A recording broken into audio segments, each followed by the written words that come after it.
Touched by God. Intro. Ever since I was 15 years old, I discovered drugs. I made a list of which seemed interesting. I soon discovered psychedelics, drugs that open the mind to new perspective. I made a list of what I would want to use and what not. I added DMT to my list of do's, but was careful with it. I knew I could not just use DMT without preparation and wisdom gained from lesser psychoactive drugs. I was only 15 years old, and the idea scared me. For 6 years, I grew used to the altered mind psychedelic drugs forced on me. I started with marijuana, then next psilocybin mushrooms. I used them twice and lost control once. I knew I was not ready. I still felt scared. Last year, I used LSD once, a low dose. I controlled it. So I knew it was time, and I was excited to the idea of using DMT.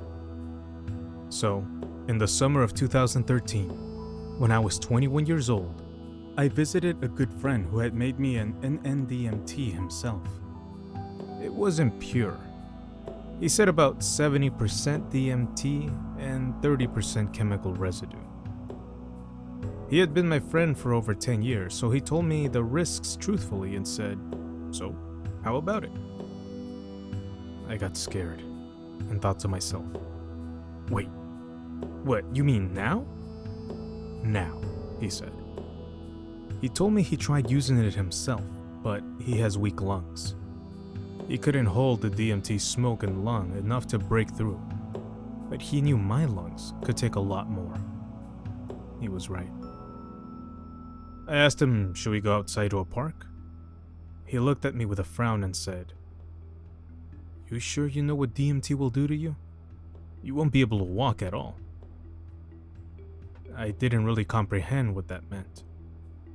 I figured it was like being really high. So I asked him, should I light a joint during the DMT trip? Again, he frowned and said, "My friend, you won't be able to do anything at all. You'll be gone, mate. Gone from Earth." In retrospect, I don't think I knew what that meant.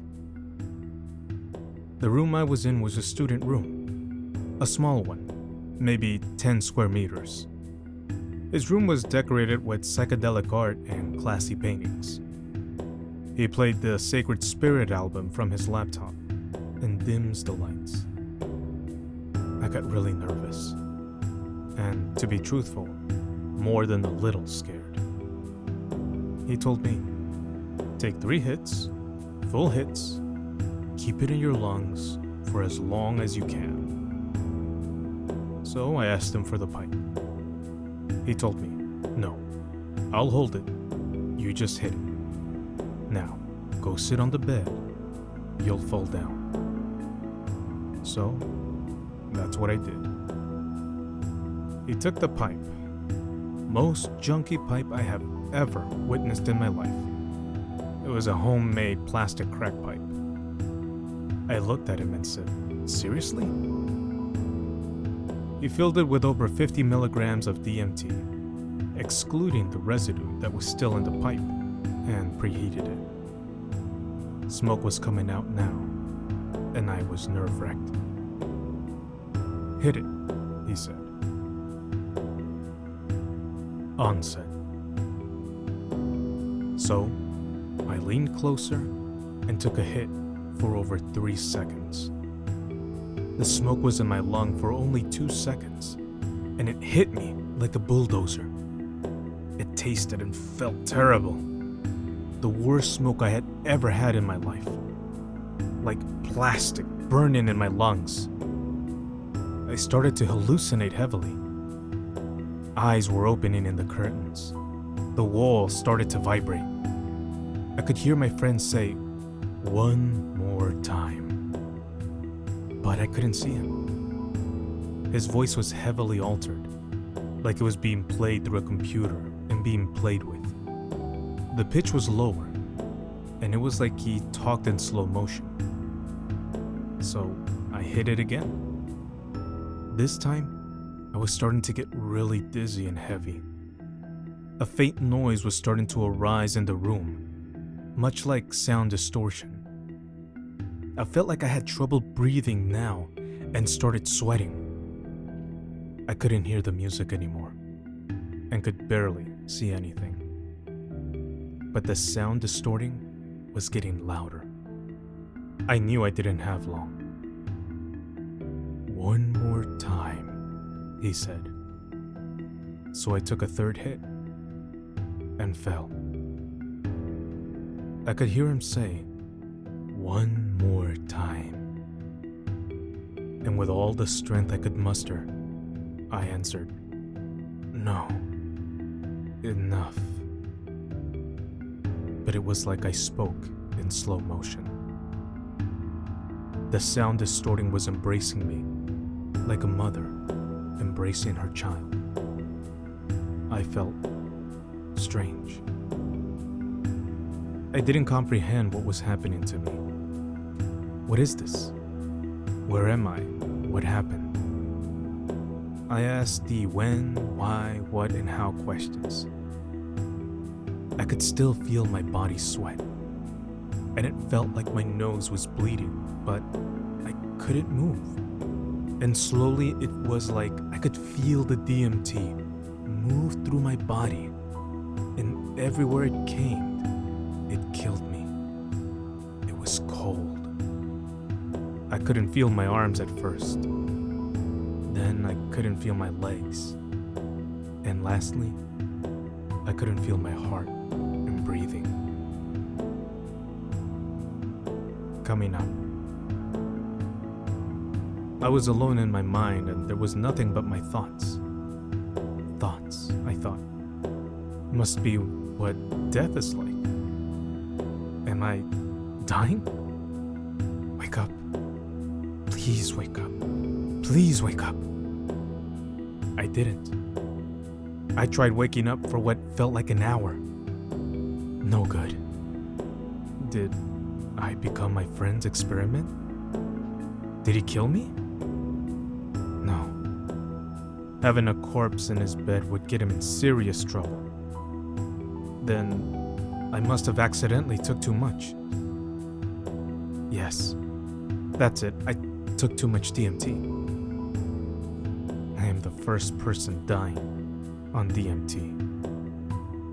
What a waste. There was so much I wanted to do with life. Sure, I wasn't always grateful for life, but did I want to die? No. What's that? A voice? You idiot. You are dying. You took too much. What would your parents say? There is a girl in your house expecting you to come home tomorrow, and know what? You'll never see her again. You will never have anything but your thoughts. But I tried everything. I tried waking up. Let's give up? Fine. Let this be my end. My life would have been brief, but I lived my life the way I wanted to. I had a good life. The breakthrough. It felt like my conscience was being lifted from my dead body and sent at light speed through the universe. I was going and going and going for what seemed like years. And then there was this dark place. I had no physical form. I was the shattering of my ego. Thousands of pieces floating in space. My memories, my feelings, my ego. I played a piece of my memories. I relived it like it was happening at that very moment. I was a little boy walking to my mother on a sunny day. I was happy and wanted to be embraced with the love of my mother. It felt like I was starting to cry. but there was no body to cry with. I relived moments of my life.